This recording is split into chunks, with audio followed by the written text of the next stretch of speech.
The shagreen case was where she had left it, on the dressing-room chest, and the warped door beyond it had drifted open the width of a finger, and through that finger of dark she saw her husband's bare shoulder in the pier glass, and heard him laugh in a voice she had never been given. Charlotte did not move.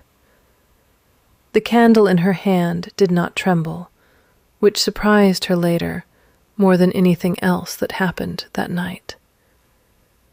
She had come for the box. That was the only errand. The miniature of Lady Ashbrook's youngest needed another sitting in the morning, and the ivories were inside, and the ground pigments in their stoppered files, and the brushes she trusted. And so she had crossed the corridor in her wrapper after the house had gone quiet, because Theodore disliked her working past midnight, and she had learned to spare him the sight of it.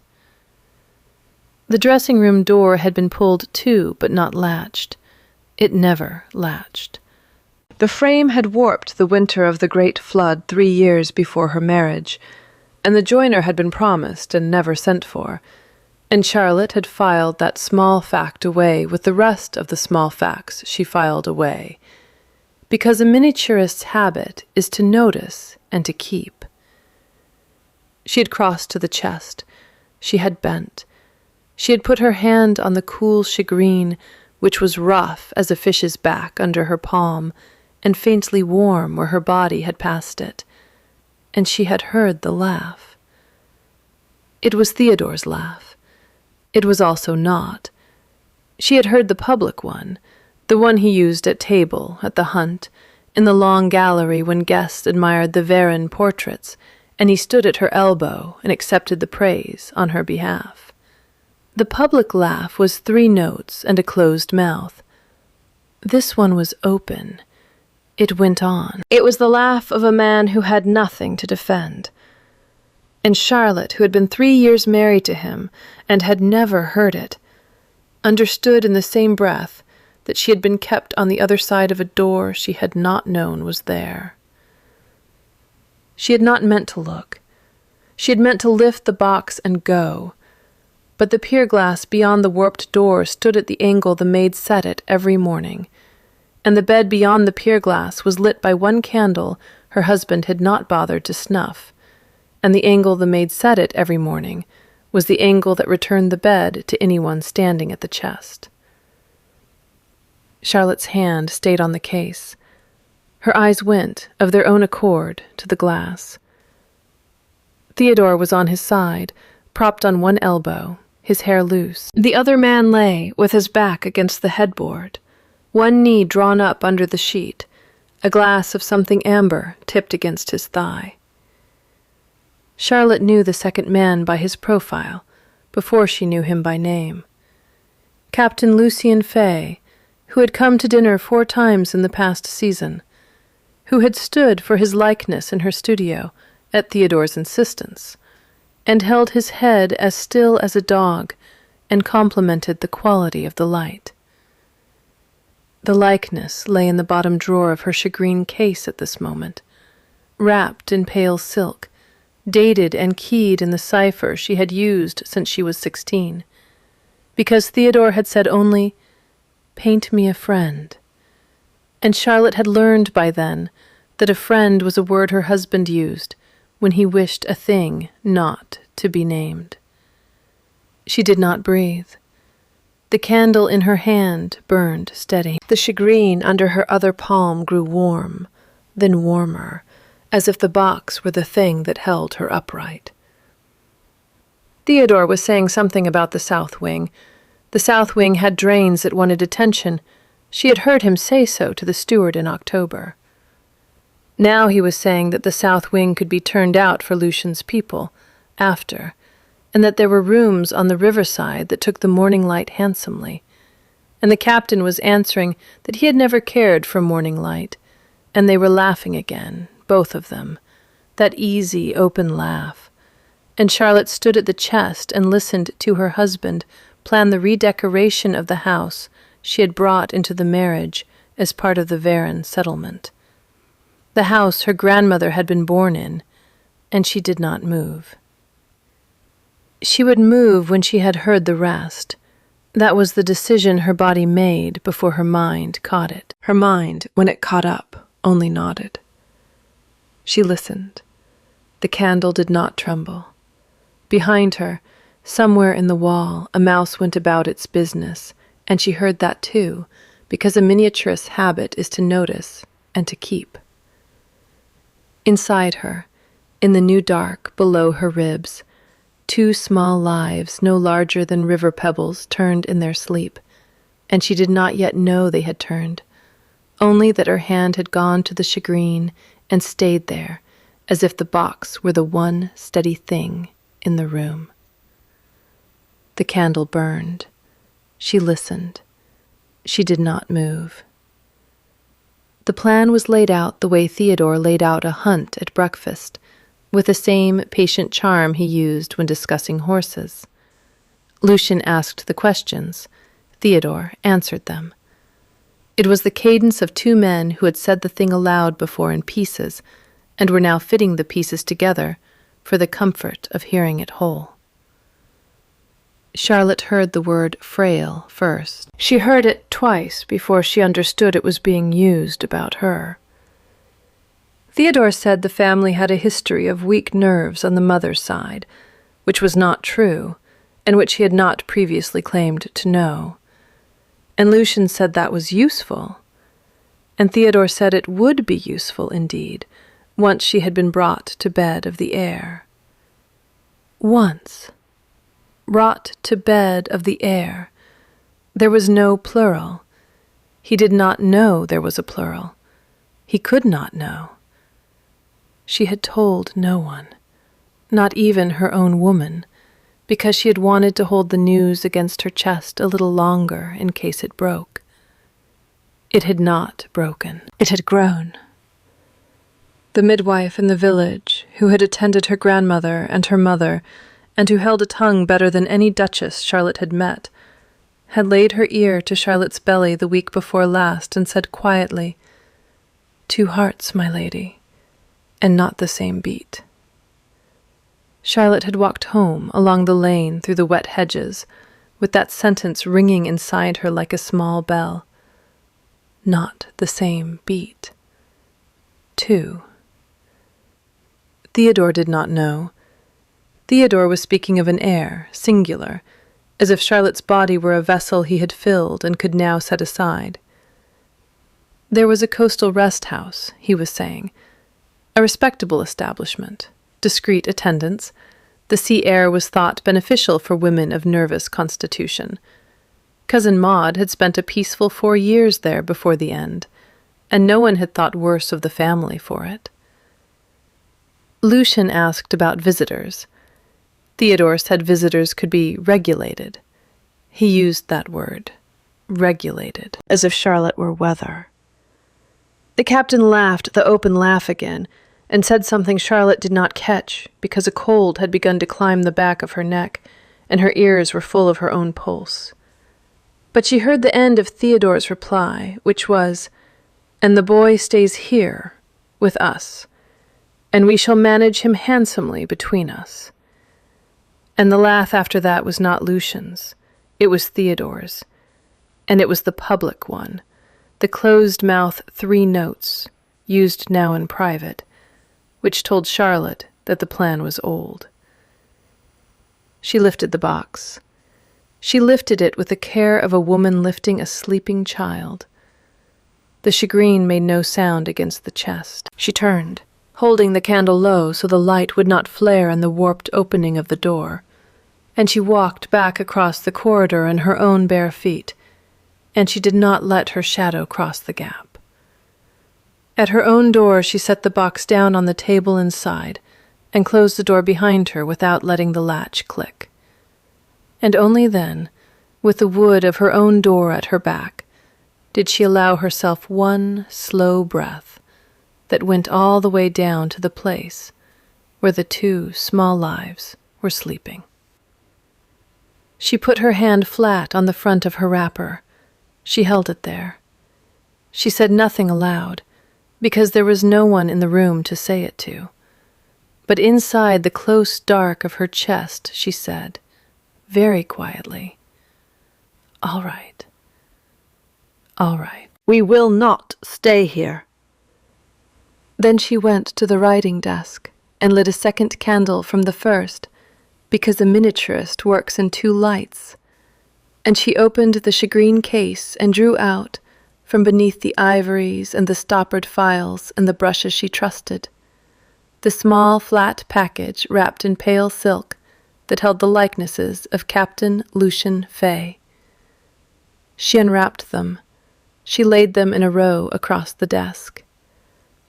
There were 5.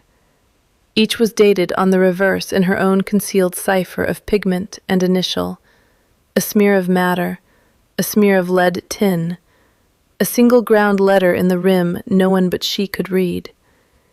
Each was signed only with the small painted moth she used for her private commissions, the kind no public catalogue knew of. Theodore had brought her the captain for sittings 4 times in 15 months. The 5th she had taken from memory on a day she had been told she was not needed at dinner. The likenesses were good. She had not allowed herself to consider, while painting them, what they were proof of. She considered it now. Then she put them back into the silk, and the silk back into the false bottom of the case, and she sat down at the desk and drew a piece of paper toward her, and dipped a pen, and wrote in her steadiest hand, "To the Dowager Countess of Brede." She did not write what had happened. She wrote that she had a matter of some delicacy concerning a commission, and would be grateful for the Dowager's counsel and her hospitality for a brief stay. She wrote that she would arrive the day after tomorrow, with her painting box, by the post, and that she would be traveling alone but for her own woman, and that she would bring nothing she did not need. She signed her own name, Charlotte Varon, and not the title. She sanded the ink, folded the paper, and addressed it to Brede House, Charlotte Street, and set it aside for the Morning Post. She did not seal it with the Avonmore seal. She used a plain wafer.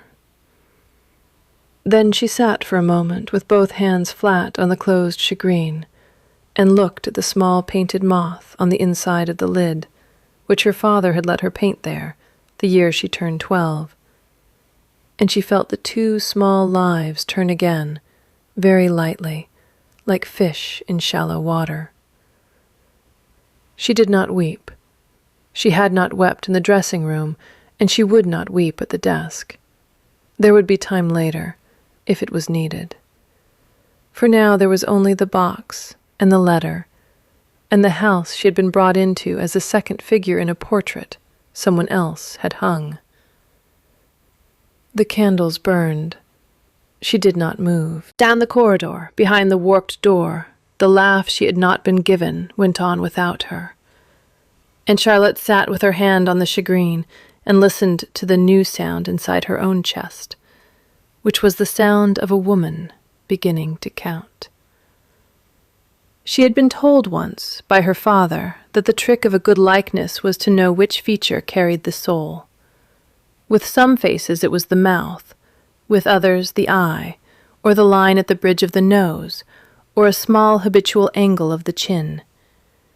He had told her, sitting beside her at his bench in the morning room of the house she had grown up in, that you must find that feature first, before you laid any pigment at all, because if you painted the rest correctly and missed that one, you would have painted a stranger.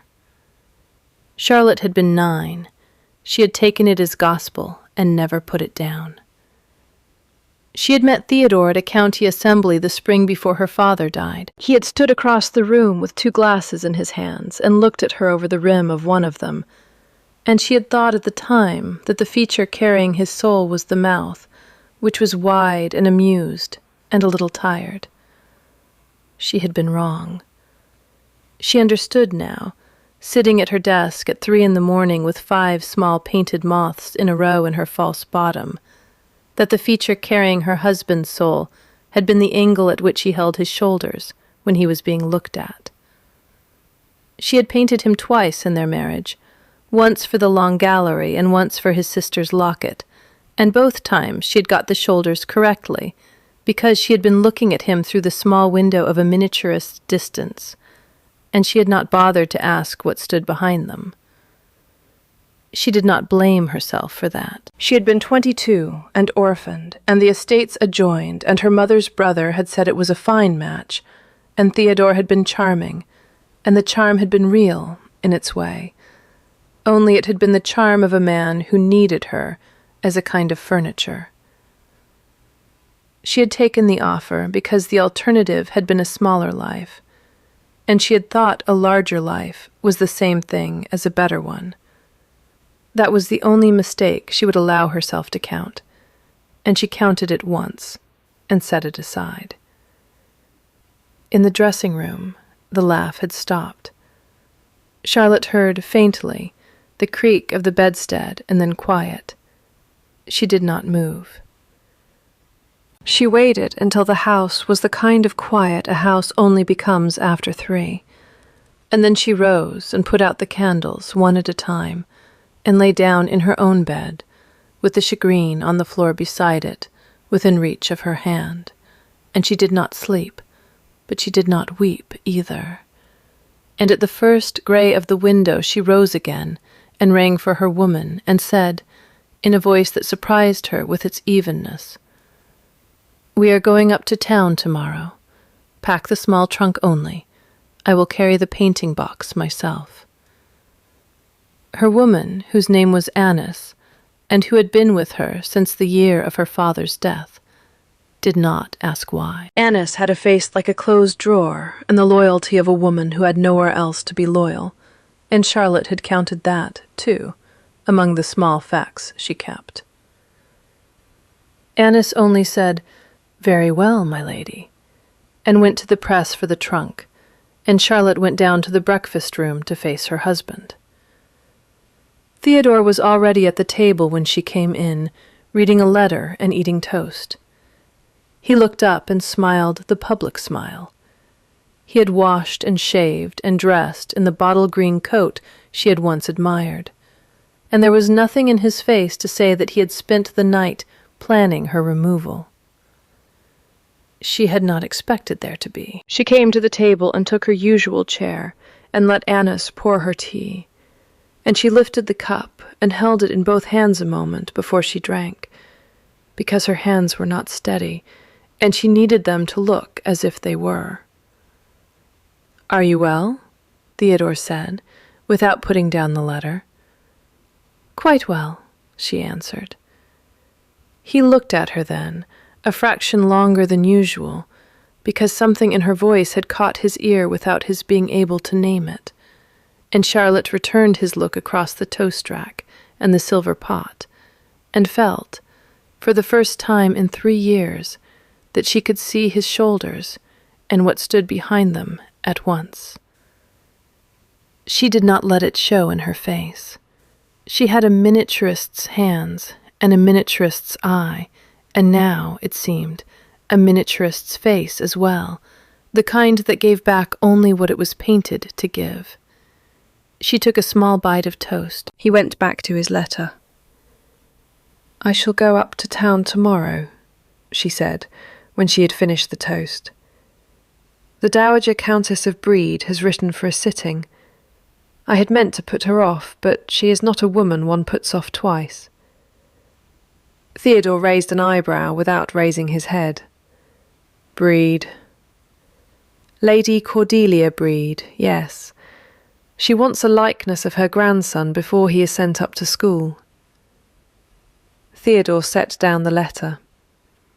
The Dowager was a name he did not take lightly, because the Dowager was patron to 3 of the artists whose work hung in his long gallery, and patron to a 4th who had painted the king's youngest niece, and a woman who held opinions the way some men held mortgages. Theodore had hoped, over the course of the marriage, to be invited to Brede House for one of her musical evenings, and the invitation had never come. He did not like to be reminded of that. He composed his face.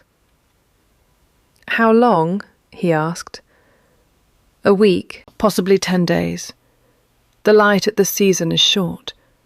I shall want every hour of it. Theodore considered. She could see him considering.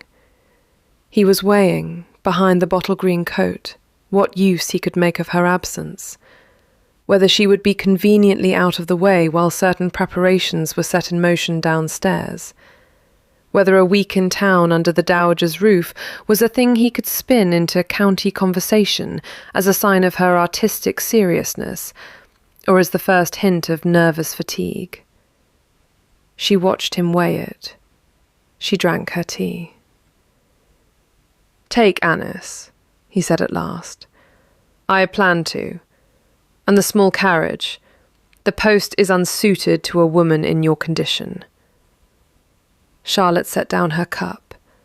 Her hand was steady now. He had said it lightly, as one says a kindness, and she felt the small cold of it go down her throat with the tea, because if he had been told of her condition, he had been told by the midwife, or by Annis, or by some other small mouth in the house she had thought trustworthy, and either way, it meant he had been counting too. He had not been certain enough to mention it openly until now, but he had been counting. The plan in the dressing room was older than the dressing room. "That is kind," she said. "I shall take the small carriage, then."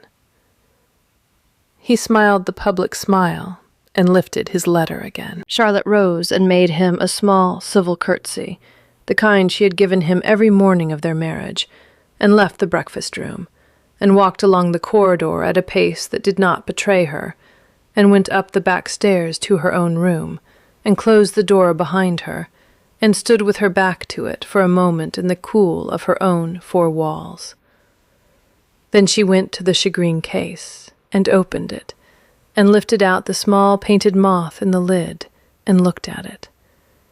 The moth had been her father's joke, and her own private sign, and she had painted it the morning after he had told her about the feature that carried the soul. She had painted it well. She traced the edge of one wing with her smallest finger and put the lid back down. Then she sat at the desk and wrote a second letter, this one to the Dowager Countess directly, asking that a midwife of the Dowager's choosing be present in the house when she arrived. She did not give a reason. She signed her name again, Charlotte Varon, without the title, and addressed it, and gave both letters to Annis when Annis came up with the trunk, and said, very plainly, "These are to go by the early post, and you are to walk them to the village yourself." Annis nodded once and went. Charlotte sat down on the edge of the bed and put both hands flat on the front of her gown, and waited for the two small lives to turn again. They turned, she breathed.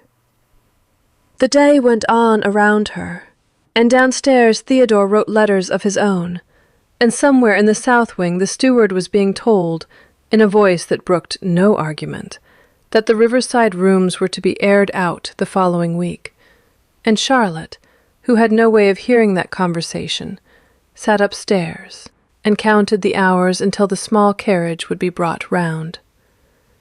She left the house at 9 the next morning.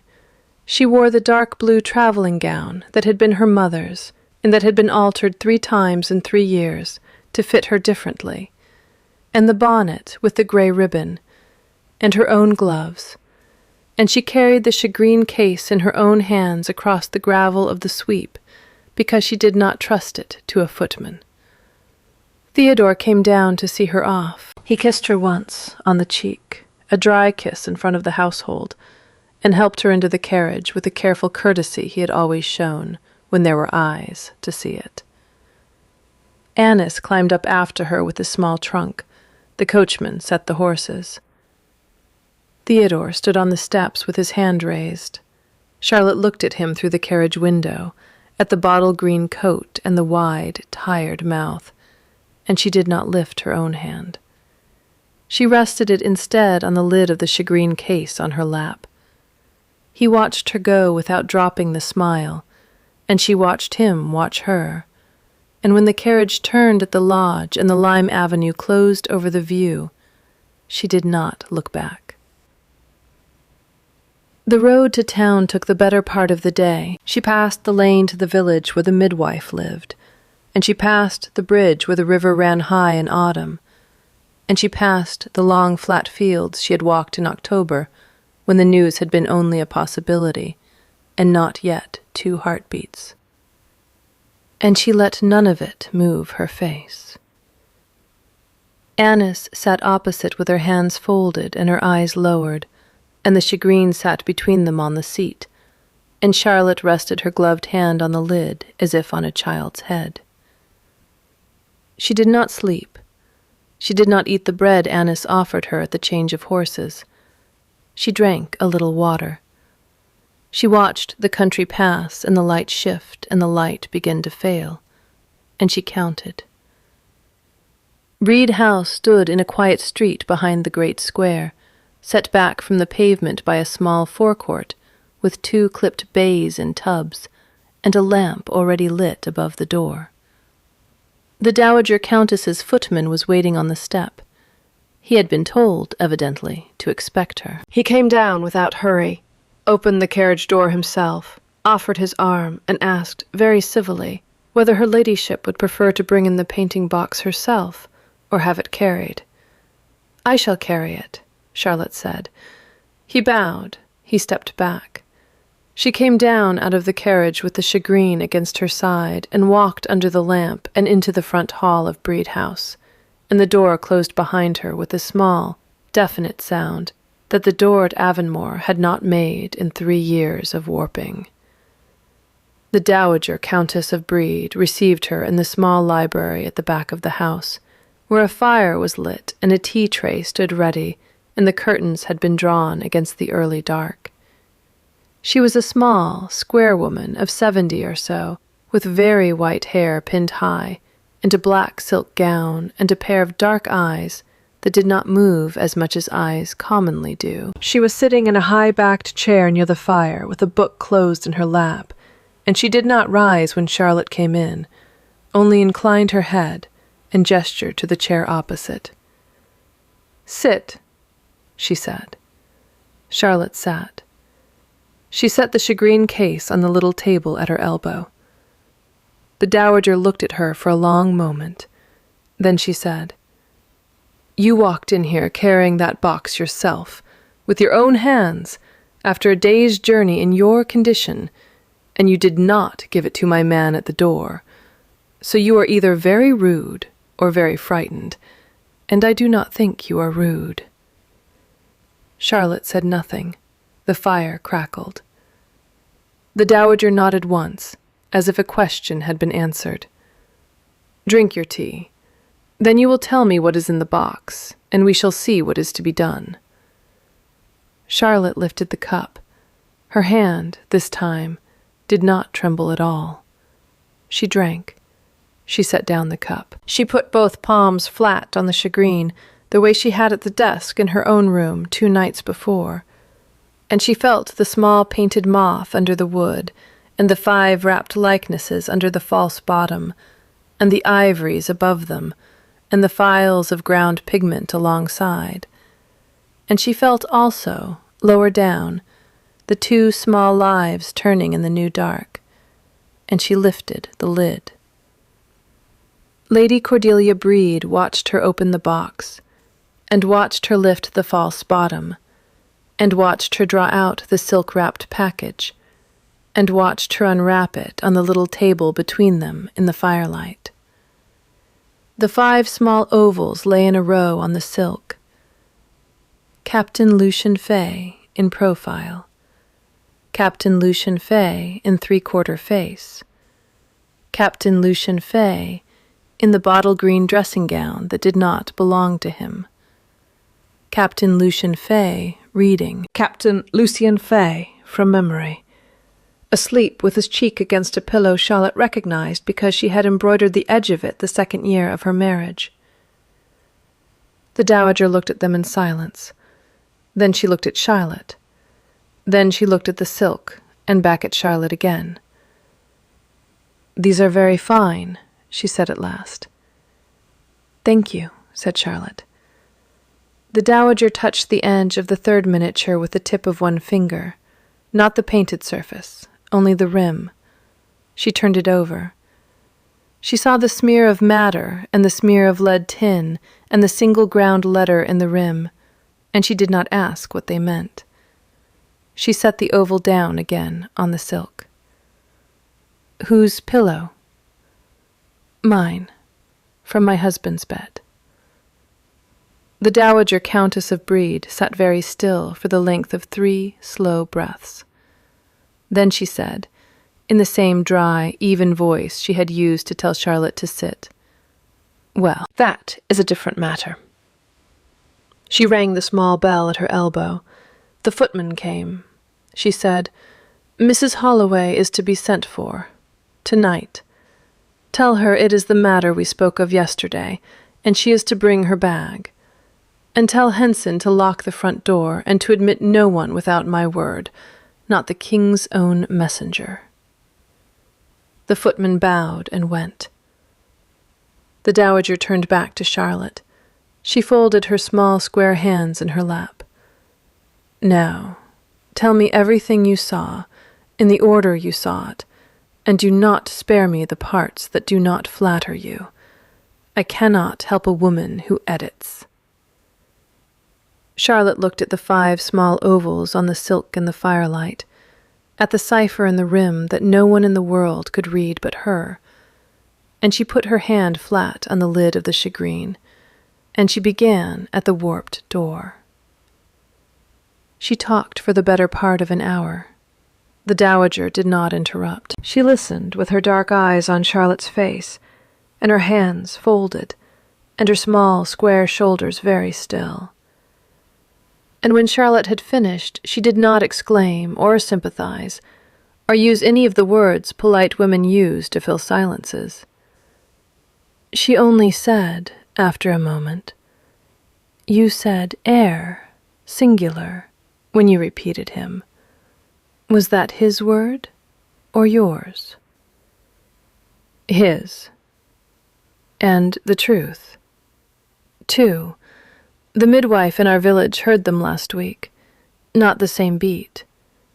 The dowager's hands did not move in her lap, but something passed across her face that was not a smile, and not a frown, and that Charlotte filed away as a thing she would think about later. The dowager said, very quietly, "Then your husband does not know what he is reaching for?" "No." "Good. We shall not tell him yet." The fire burned. The clock on the chimney-piece struck 8. Somewhere at the front of the house a bell rang and was answered, and a woman's voice spoke briefly in the hall and was admitted. And Mrs. Holloway, who was a wide-faced midwife of about 50, with a Yorkshire vowl and very clean hands, came into the small library with her bag and her shawl still on her shoulders, and the dowager said, "Mrs. Holloway, this is the Duchess of Avonmore. You will examine her this evening, and you will tell me what you find, and you will write nothing down that you do not first read aloud to me." Mrs. Holloway said, "Very well, my lady," and inclined her head to Charlotte without curiosity, and Charlotte rose, and went with her up the back stairs to the bedroom that had been prepared at the end of the passage, and Annis followed with the trunk. The shagreen case Charlotte carried herself. She did not put it down until it was on the dressing table beside the bed, within reach of her hand, with the lid closed and the false bottom intact, and the 5 small wrapped ovals of Captain Lucien Fay nesting quietly beneath her brushes and her ivories and her stoppered files, like a charge of powder waiting for a flint. Mrs. Holloway was a thorough woman and an unhurried one. She washed her hands in the basin Annis brought, and she warmed them at the fire, and she spoke to Charlotte in the steady, half-aloud manner of a woman who had been at the work since she was 16. And Charlotte lay back on the bed with the curtains undrawn, and let herself be touched, and listened to, and counted over, by hands that wanted nothing of her but a true reading. when Mrs. Holloway laid her ear against Charlotte's belly and held it there for a long, quiet minute. Charlotte watched the ceiling and felt the 2 small lives turn under the midwife's ear. And Mrs. Holloway lifted her head at last and said, in her flat Yorkshire voice, 2, my lady, and not the same beat. The smaller one is to the left and a touch lower. They are doing nicely. Charlotte closed her eyes. It was the closest she had come, since the dressing room, to weeping, and she did not. She put her hand over her face for a moment and then lowered it. Tell the Countess. Mrs. Holloway nodded and went out. Annis came forward and helped Charlotte sit up, and brought her a clean shift, and brushed her hair, and did not speak, because Annis had understood by then that not speaking was the better service, and Charlotte sat on the edge of the bed in the clean shift and looked at the shagreen case on the dressing table and felt, for the first time since the warped door, that her feet were on a floor that was hers. She slept that night. She had not expected to. The bed was unfamiliar, and the street outside the window had carriages in it, and the house breathed differently from Avonmore, but she slept the dead-dropped sleep of a woman who had set a thing down at last. And when she woke at first light, the shagreen was still on the dressing-table, and the small painted moth in the lid was waiting for her where it had always been, and Annis was kneeling at the grate, building up the fire. The Dowager Countess sent for her at 11. They sat again in the small library at the back of the house. The 5 ovals were no longer on the silk on the little table. The Dowager had had them locked in a drawer of the secretaire, whose key she wore on a thin chain inside the high collar of her gown. The shagreen case was on the floor at Charlotte's feet, where she had brought it down with her, because she had decided in the night that she would not let it out of arm's reach until she had decided what to do with it, and the Dowager had not asked her to. No, we must consider your husband. Yes. He will write to you within the week. He will write twice. The first letter will be loving and concerned, and will mention your nerves. The second letter, if you do not answer the first, will mention a coastal house. Charlotte folded her hands in her lap. You have read his sort before. I have buried 2 of them before you ask. Not by my own hand. Men of that kind die obligingly on their own. The trouble is the time between. I do not wish to wait for him to die.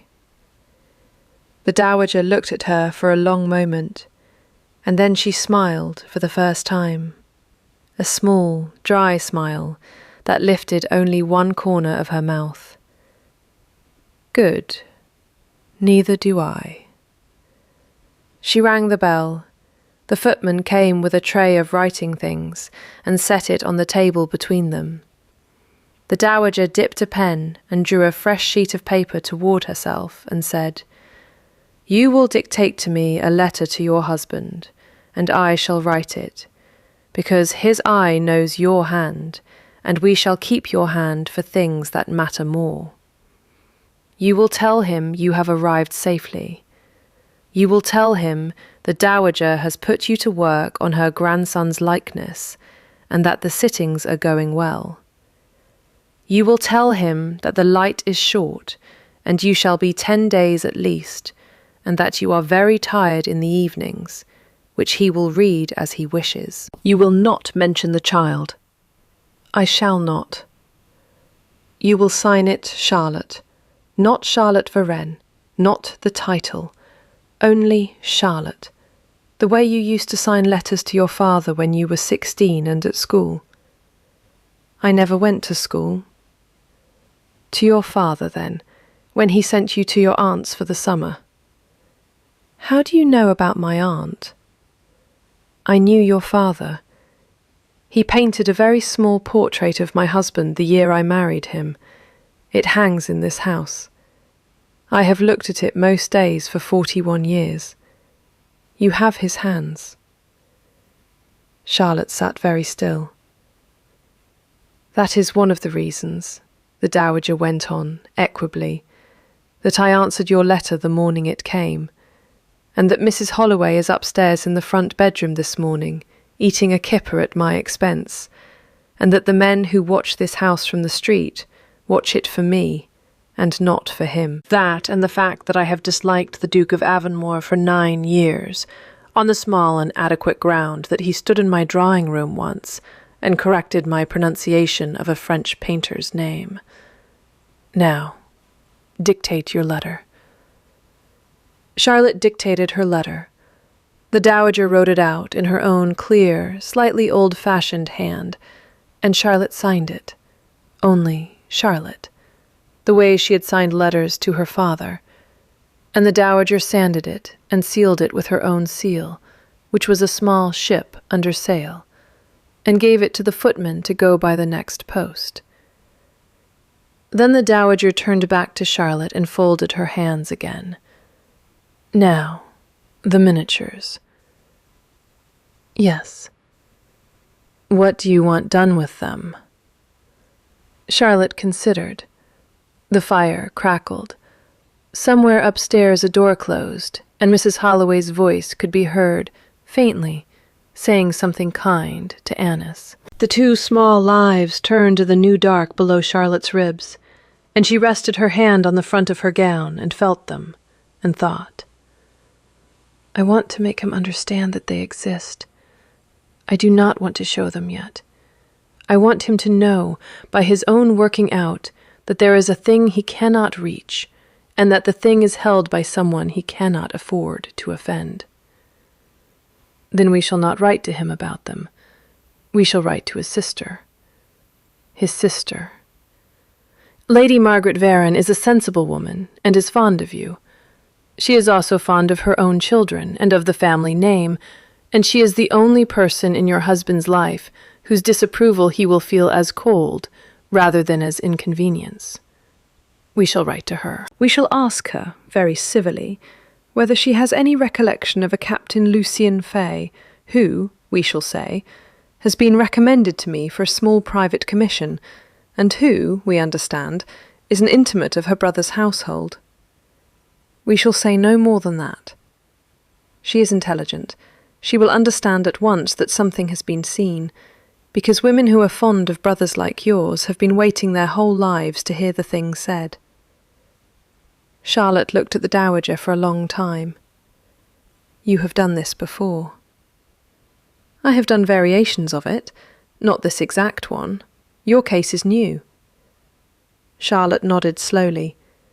She felt, somewhere under the careful arrangement of her face, a small shift, the kind a building makes when it settles on its foundation after a storm. She put her hand back on the shagreen. "Write to Margaret." The Dowager wrote to Margaret. She wrote in her own hand and her own voice, with no mention of Charlotte beyond a passing line at the end. "Her Grace of Avonmore is staying with me this fortnight, and asks to be remembered to you most warmly." And she sealed it with the ship under sail, and sent it by the same post as the letter to Theodore, so that brother and sister should receive their letters within the same hour. Charlotte sat by the fire while the Dowager wrote, and watched the lamplight on the white head bent over the paper. And she understood, in a way she had not understood at the warped door, what the Dowager Countess Abreed meant by leverage. It was not threat.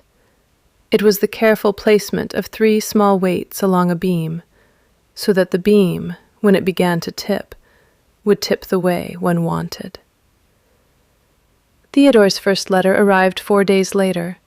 It was loving and concerned, and mentioned her nerves. Charlotte read it once, standing at the window of the small library, with the morning light on the paper, and then she handed it to the Dowager without comment, and the Dowager read it, and laid it on the fire, and said, "The second will come within 5 days. We shall see whether Margaret has answered by then." Margaret answered the next morning. Her letter was addressed to the Dowager, but it was meant for Charlotte, and the Dowager handed it across the breakfast table without opening it. Charlotte broke the seal. Margaret had written 4 short paragraphs in a careful hand, the first 3 concerning the weather and her children's lessons, and a recipe for quince preserve, and the 4th, very quietly, saying that she had indeed met Captain Fay at her brother's house on more than one occasion, and that she had formed her own opinion of him some time ago, and that if Charlotte ever found herself in want of a quiet country house for a confinement, she would be most welcome at Margaret's, and that she had taken the liberty of writing separately to a discreet acquaintance in town, who managed a small private fund for women in delicate situations, and that the acquaintance had been instructed to call at Breed House at Charlotte's convenience. She signed the letter, "Your loving sister Margaret," and underlined the word loving. Charlotte folded the letter slowly. She handed it to the Dowager. The Dowager read it, and read it again, and laid it carefully aside. She knows. She has known longer than you. That is the use of sisters. Theodore's second letter arrived 3 days after that. It mentioned a coastal house. It mentioned very gently the rest and quiet that a woman of nervous constitution required in the months before her confinement. And it mentioned, more gently still, that he had taken the liberty of riding ahead to an establishment near Lyme that had been highly recommended, and that he proposed to come to town himself within the week to escort her there in person. He signed it, "Your devoted husband." Charlotte read it standing by the same window. She did not hand this one to the Dowager at once. She held it in her hand for a moment and looked out at the street below, at a girl crossing the pavement with a basket of laundry on her hip, at the lamplighter walking his ladder, at the ordinary business of a town that did not know her, and she felt, somewhere very low and very quiet, the small, bright flicker of an anger she had not yet permitted herself. She handed the letter to the Dowager. The Dowager read it. She did not put it on the fire. She folded it carefully and laid it inside the secretaire drawer beside the 5 ovals. "Now we begin to answer." They answered him together. They sat in the small library through the long November afternoon, and they wrote, between them, the document that would be presented to him when he arrived. A brief and entirely civil letter from Charlotte, saying that she had decided to remain with the Dowager Countess for the present, that she was in excellent health, and that any communication regarding the management of the Avonmore estate or the welfare of the children should be addressed to her solicitor, whose name and direction she gave, and whom the Dowager had retained that morning on Charlotte's behalf. The letter mentioned children, plural. It was the first time Theodore would see the word in the plural in Charlotte's hand. They placed it deliberately, in the middle of a sentence, with no flourish, the way one places a small stone in a wall to mark a corner. Then, on a separate sheet, in the Dowager's hand, was a single short line. Her Grace's painting box contains a series of likenesses dated and keyed in her own private cipher. The Dowager Countess of Breed has examined them, and finds them very fine. Charlotte read the second sheet through twice. She set it down. He will understand. He will understand that you have made yourself the one person in the kingdom who can ruin him, and that you have done so without raising your voice. He will understand that the children, whose number you have just told him, walked out of his house inside you. He will understand, if he has any wit at all, that the line he was so confident of is no longer his to dispose of as he pleases. And he will understand, lastly, that the Dowager Countess of Breed is not a woman one corrects in French. Charlotte almost smiled. She did not quite. She put her hand on the shagreen. "When does he come?" "He has written that he will come within the week. Therefore, he will come the day after tomorrow. Men of that kind always come earlier than they say, in the belief that they will catch you in something. We shall be ready for him. He came the day after tomorrow. He came at 11 in the morning, in his town carriage, with 2 grooms and his own valet, and he sent up his card to the Dowager Countess of Brede with a brief written request to see his wife. The Dowager received the card in the small library and turned it over once in her square white hand and said to the footman, "Show his Grace into the morning-room and tell him I shall be down directly, and tell the Duchess that I shall be grateful for her company there." Charlotte came down. She wore the dark blue gown again, and she carried the shagreen case in her own hands. She had told the Dowager the night before that she would not be parted from it during the interview, and the Dowager had not argued. She walked into the morning-room behind the Dowager Countess, and she set the shagreen on the small table by the window, and she sat in the chair the Dowager indicated, and she looked at her husband across a Persian carpet for the first time in 12 days. He was in the bottle-green coat. He had washed and shaved and put scent on, and he had arranged his face into the careful expression of a worried husband.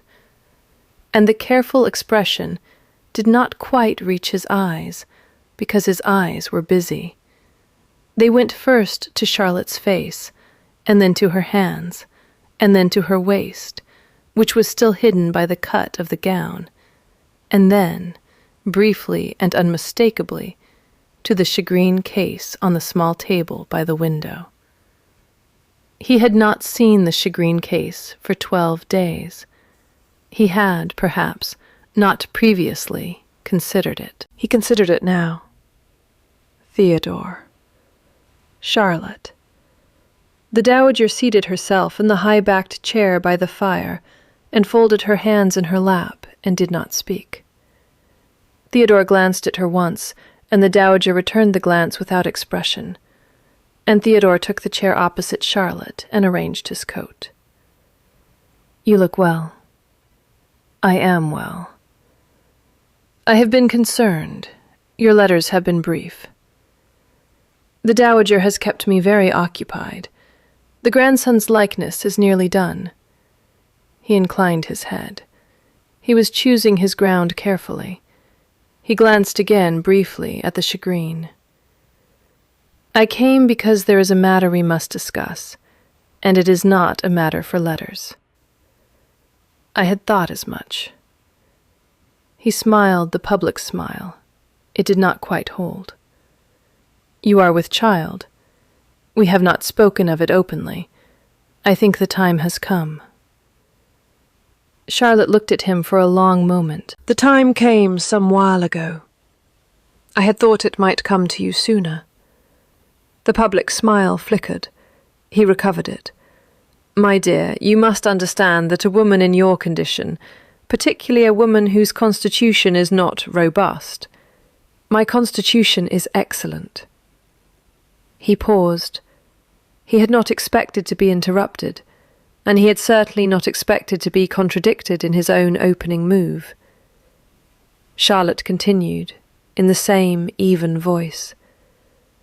"I have been examined by Mrs. Holloway, the Dowager's own midwife, who is the most experienced practitioner in the parish. She has reported that I am in robust health, and that the pregnancy is progressing without any difficulty whatever. She has also, Theodore, confirmed what our village midwife confirmed 3 weeks ago, which is that I am carrying twins. The smaller, she tells me, is to the left and a touch lower. They are doing nicely." The morning room was very quiet. The fire shifted. The Dowager did not move in her chair. Theodore's mouth opened and then closed again, and Charlotte watched, with a miniaturist's eye, the feature that carried his soul, which was the angle at which he held his shoulders, slacken by perhaps 1/8 of an inch, and reset itself, and slacken again. Twins. 2. Not the same beat. He sat back. He drew a breath. He composed himself. "My dear, this is all the more reason—" It is all the reason I have needed to come to certain decisions about how matters will proceed. She did not raise her voice. She did not move her hands. She kept them folded in her lap, the way she had seen the dowager keep hers, and she said, I shall be remaining in town for the duration of the pregnancy. The Dowager Countess has been so kind as to offer me her hospitality for as long as I wish to accept it, and I have accepted it. After my confinement, which Mrs. Holloway places in late March, I shall not be returning to Avonmore. Lady Margaret has offered me her house at Welton for as long as I require, and I shall go there with the children when they are old enough to travel. The children, Theodore, will be with me. He stared at her. You are speaking of separation. I am speaking of an arrangement, which my solicitor will set out in writing for your solicitor, and which both of them will, I think, find acceptable. The Avonmore settlement is straightforward. The two estates may continue to be held jointly under the terms my uncle drew up, with the income from the Verron lands paid into a trust for the children. You will retain the use of the house. You will not, however, retain the use of me, or of them, or of the connection to the Breed and Welton households that my position currently affords you. I think you will find, on consideration, that this is a generous arrangement. He had gone very still. He looked at Charlotte for a long moment, and then his eyes went, for the third time, to the shagreen case on the small table by the window. They lingered there. He looked back at Charlotte. What is in the box? My work. His tongue touched his lower lip. May I see it? No. He smiled faintly. It was not the public smile any more. It was something thinner. Charlotte. She did not answer. She kept her hands folded in her lap. The Dowager Countess, by the fire, lifted her own small square hand and rested it lightly on the arm of her chair. And Theodore's eye caught the gesture, and he turned his head slightly toward the Dowager. His Grace perhaps wishes me to speak plainly, since the Duchess is too well bred to do so. Theodore did not answer. Her Grace has placed in my keeping a small series of portrait miniatures of an officer of your acquaintance, painted by her own hand over the past 15 months. They are dated. They are keyed in a cipher of her own devising that is known to her alone, and which the Royal Academy will, I am quite sure, recognize as hers should it ever be necessary to demonstrate authorship, which it will not be, because no one in this room is foolish enough to require such a demonstration. The miniatures are presently in a locked drawer in this house. They will remain there. They will not be shown to anyone, and they will not be spoken of by anyone, on 3 conditions. She paused. She let the silence settle. The first is that you will sign whatever document Her Grace's solicitor places before you regarding the arrangement she has just described, and you will sign it without amendment. The second is that you will make no application, public or private, to have your wife declared frail, infirm, nervous, indisposed, or in any other way unfit to manage her own affairs or her own children. The third is that you will, at no point hereafter, attempt to remove the children from her care, by law or by hand, by petition or by persuasion, by any means whatever. Do those 3 things, Your Grace, and the miniatures will remain in the drawer for the rest of your life and mine, and very probably for the rest of your children's. Fail to do them, and the miniatures will leave the drawer. Theodore looked at the Dowager. He looked at Charlotte. He looked at the shagreen case on the table by the window. He did not speak. Charlotte said, quietly, "The children are not negotiable, Theodore. The estate is. The arrangement is. They are not." He sat for a long moment, His face went through several arrangements before it found one it could hold. At last he said, in a voice that was very nearly steady, "You are taking my heir." "I am taking my children. They were never yours in the way you wanted them to be. You did not know there were two of them. You did not know there was a cipher in the box. You did not know which feature carried my soul because you never asked. You presented my work as your taste. You presented our marriage as your taste.